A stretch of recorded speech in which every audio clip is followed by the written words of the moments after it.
ಎಲ್ಲರಿಗೂ ನಮಸ್ಕಾರ. Creative ಕನ್ನಡತೆ simple rangoli YouTube ಚಾನಲ್ಗೆ ಎಲ್ಲರಿಗೂ ಆತ್ಮೀಯವಾದಂಥ ಸ್ವಾಗತ. ಇಂದು ರಂಗೋಲಿಯ ಜೊತೆಗೆ ಸಂಧ್ಯಾರಾಗ ಕಾದಂಬರಿಯ ಮುಂದಿನ ಅಧ್ಯಾಯವನ್ನು ನೋಡೋಣ ಬನ್ನಿ. ಹೇಳಿದರು. ದನಪಿಶಾಚಿ ಹಿಡಿದಿದ್ದ ಪಟೇಲ ಗೌಡರಿಗೆ ಕಿವುಡು ಮುಚ್ಚಿಕೊಂಡಿತು. ರಾಯರು ಯೋಚನೆ ಮಾಡಿದರು. ತಮ್ಮ ಹತ್ತಿರ 20-30 ಕಂಡುಗ ದವಸ ಇತ್ತು. ಊರಿನವರನ್ನೆಲ್ಲ ಮಾರದನೆಯ ದಿವಸ ಚಾವಡಿಯ ಮುಂದೆ ಕರೆಸಿ ಮನೆಗೆ ಇಷ್ಟು ಅಂತ ಬತ್ತಿ ಅಳೆದು ಬಿಟ್ಟರು. ಅಂದಿನಿಂದ ರಾಯರು ಎಂದರೆ ಊರಿನ ದೇವರು. ಅವರ ಮಾತು ಎಂದರೆ ವೇದವಾಕ್ಯ. ಸಾಮಾನ್ಯವಾಗಿ ಯಾರು ಏನನ್ನೇ ಕೇಳಲಿ ರಾಯರು ಇಲ್ಲ ಎಂದು ಅನ್ನುತ್ತಿರಲಿಲ್ಲ. ಕರ್ಣನ ಮೇಲೆ ತಮಗಿದ್ದ ಭಕ್ತಿ ಪ್ರೇಮಗಳಿಂದಲೋ ಏನೋ.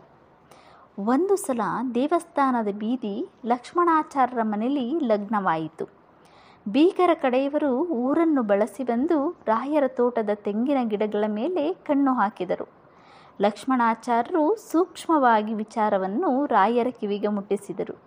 ಅದೇ ಸಂಜೆ ರಾಯರೇ ಸ್ವತಃ ಬೀಗರ ಕಡೆಯವರನ್ನೆಲ್ಲ ಕಟ್ಟಿಕೊಂಡು ತೋಟಕ್ಕೆ ಹೋಗಿ 200-250 ಎಳನೀರು ಕಾಯಿಗಳನ್ನು ಕೀಳಿಸಿ ಸ್ವಂತ ಖರ್ಚಿನಿಂದ ನಿಂಬೆ ಹಣ್ಣು, ಕಲ್ಲು ಸಕ್ಕರೆ ಸರಬರಾಯಿ ಮಾಡಿ ಲಕ್ಷ್ಮಣಾಚಾರ್ಯರ ಬೀಗರನ್ನು ತೃಪ್ತಿಪಡಿಸಿದರು.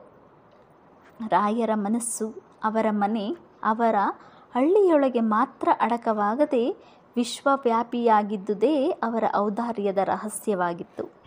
ದೇವರ ಹತ್ತಿರ ಯಾಚನೆಗೆ ಹೋದರೆ ಅವನಾದರೂ ಒಂದೊಂದು ಸಲ ಏನೂ ಕೊಡದೆ ಹಿಂದಕ್ಕೆ ಹಟ್ಟಬಹುದು. ಆದರೆ ರಾಯರ ಹತ್ತಿರ ಹೋದರೆ ಯಾರೂ ಬರಿಗೈಲಿ ಬರುವ ಹಾಗಿಲ್ಲ ಎಂದು ಜನ ಧಾರಾಳವಾಗಿ ಅಂದುಕೊಳ್ಳುತ್ತಿದ್ದರು.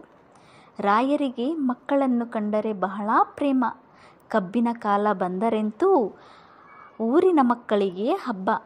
ಜಗುಲಿಯ ಮೇಲೆ 2-3 ಕಟ್ಟು ಕಬ್ಬನ್ನು ಇಟ್ಟುಕೊಂಡು ರಾಯರೇ ಹಂಚುವುದಕ್ಕೆ ಕೂಡುತ್ತಿದ್ದರು. ಊರಿನ ಮಕ್ಕಳನ್ನು ಕರೆದು ಅವರು ಮನದಣಿಯ ತಿನ್ನುವಷ್ಟು ಕಬ್ಬು ಕೊಟ್ಟು ಅವರ ಆನಂದವನ್ನು ನೋಡಿ ಹಿಗ್ಗುತ್ತಿದ್ದರು. ಹಿಗ್ಗು ಹೆಚ್ಚಾಯಿತೆಂದರೆ ತಾವೂ ಒಂದು ಜಲ್ಲೆಯನ್ನು ಹಿರಿದು ಸಿಗಿಯುವುದಕ್ಕಾರಂಭಿಸಿ ಬಿಡುತ್ತಿದ್ದರು. ಈ ನೋಟವನ್ನು ನೋಡಲಾರದೆ ಮೀನಾಕ್ಷಮ್ಮನವರು ಒಂದೊಂದು ಸಲ ಇದೇನೆಂದರೆ ಮಕ್ಕಳ ಹಾಗೆ ಬೀದಿ ಬಾಗಿಲಲ್ಲಿ ಕಬ್ಬು ಸಿಗಿಯೋದು ಎಂದು ಮೂದಲಿಸಿದರೆ ರಾಯರು ನಕ್ಕು ಇನ್ನೊಂದು ಜಲ್ಲೆ ಎಳೆದುಕೊಳ್ಳುತ್ತಿದ್ದರು. ರಾಯರ ಮನೆಯೇ ಅವರ ಮನಸ್ಸಿಗೆ ಸಾಕ್ಷಿ.